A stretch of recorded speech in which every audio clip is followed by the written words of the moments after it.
ಚಂದನವನದ ಚಂದದ ಚೆಲುವೆ ಪ್ರೇಮ ಅವರಿಗೆ ಈಗ 49 ವರ್ಷ. ಸದ್ಯ ಸಿಂಗಲ್ ಆಗಿರುವ ನಟಿ ವೃತ್ತಿ ಜೀವನದ ಉತ್ತುಂಗದಲ್ಲೇ ಅಪ್ಪಚ್ಚು ಎಂಬುವವರೊಂದಿಗೆ ವಿವಾಹ ಜೀವನಕ್ಕೆ ಕಾಲಿಟ್ಟಿದ್ದರು. ಆದರೆ ಭಿನ್ನಾಭಿಪ್ರಾಯಗಳಿಂದ 2016ರಲ್ಲಿ ವಿಚ್ಛೇದನ ಪಡೆದರು. ಇದಾದ ಬಳಿಕ ನಟಿ ತಮ್ಮ ಎರಡನೇ ಮದುವೆ ಬಗ್ಗೆಯೂ ಬಹಿರಂಗವಾಗಿ ಮಾತನಾಡಿದ್ದರು. ಆದರೆ ಇದೀಗ ಅವರು ಮರುಮದುವೆಯಾಗುತ್ತಾರಾ ಎಂಬ ಪ್ರಶ್ನೆ ಉದ್ಭವವಾಗಿದೆ. ಹೌದು, ಇದಕ್ಕೆ ಕಾರಣ ಹಿರಿಯ ನಟಿ ತಾರಾ.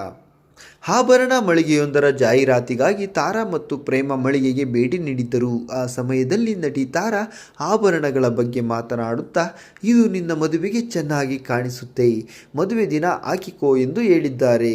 ಇದರಿಂದ ಪ್ರೇಮ ಮತ್ತೊಂದು ಮದುವೆ ಆಗುತ್ತಾರೆ ಎಂದು ಹಿಂಟ್ ಕೊಟ್ಟಿದ್ದಾರೆ ಎಂದು ಅಭಿಮಾನಿಗಳು ಊಹಿಸುತ್ತಿದ್ದಾರೆ. ಈ ಹಿಂದೆ ನಟಿ ಪ್ರೇಮ ತಮ್ಮ ಮತ್ತೊಂದು ಮದುವೆಯ ಬಗ್ಗೆ ಬಹಿರಂಗವಾಗಿ ಮಾತನಾಡಿ, ವೈಯಕ್ತಿಕ ಜೀವನವೇ ಬೇರೆ, ವೃತ್ತಿ ಜೀವನವೇ ಬೇರೆ. ನನಗೆ ಇಷ್ಟವಿಲ್ಲ ಅಂದರೆ ನಾನು ನೇರವಾಗಿಯೇ ನಿರ್ಧಾರ ತೆಗೆದುಕೊಳ್ಳುತ್ತೇನೆ.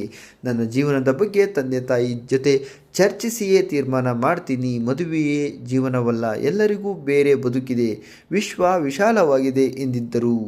49 ವರ್ಷದ ಪ್ರೇಮ ಅವರು ಮತ್ತೊಂದು ಮದುವೆಯಾಗಬೇಕಾ ಬೇಡವಾ? ನಿಮ್ಮ ಅನಿಸಿಕೆಗಳನ್ನು ತಪ್ಪದೇ ಕಮೆಂಟ್ ಮಾಡಿ ತಿಳಿಸಿ.